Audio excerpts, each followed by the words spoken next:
4 jours de procès, il retourne en prison. Julien P. est un ancien policier de la brigade des mineurs de Marseille. Il vient d'être condamné pour le viol de 2 enfants et la détention d'images pédopornographiques.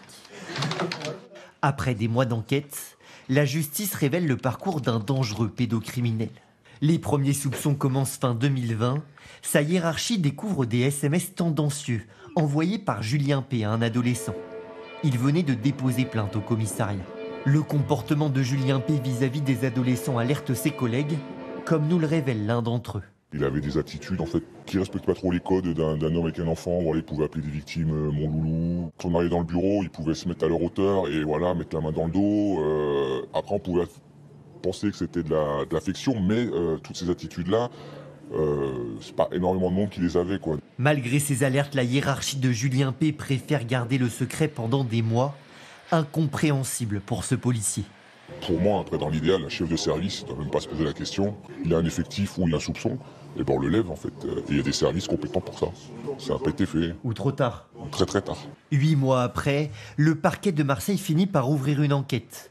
L'appartement de Julien P. est alors perquisitionné. Des milliers de photos et vidéos pédopornographiques sont retrouvées. Julien avait une addiction à la fois à l'alcool, mais également à la consultation de contenu pédopornographique. Il a expliqué à la cour criminelle que oui, il avait une attirance sexuelle pour les mineurs. Depuis des années, Julien P. aura tout fait pour se rapprocher d'enfants. Parallèlement manipulateur cynique, il préside une association qui intervient aux Philippines auprès de jeunes défavorisés. Grâce au récit d'un viol retrouvé dans son téléphone, les enquêteurs parviennent à retrouver 2 victimes à Manille, 2 garçons de 11 et 15 ans. Ils ont pu témoigner au procès à distance depuis les Philippines. On leur a demandé effectivement de leur prodiguer des divers actes sexuels contre de l'argent et voilà, ils étaient dans un état de nécessité. Durant son procès, Julien P. a reconnu les faits qui lui étaient reprochés.